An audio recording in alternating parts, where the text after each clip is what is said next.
Assalamualaikum, saya Adeni, wartawan V-Iman TV PSI Azhara.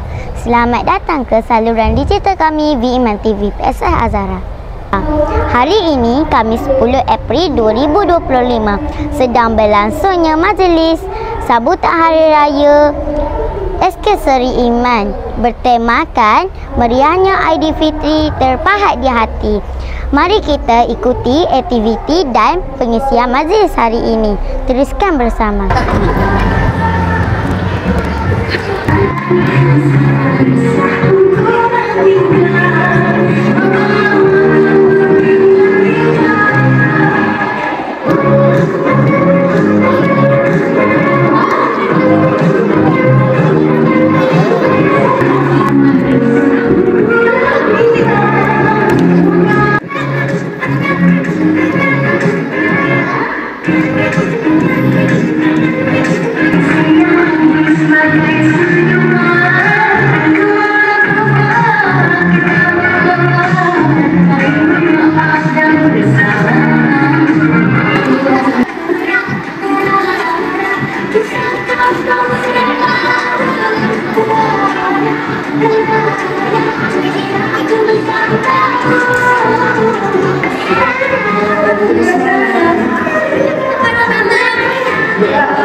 Itulah dia sambutan Hari Raya V-Iman 2025. Semoga sambutan ini dapat mengeratkan lagi ukhuwah warga SK Seri Iman.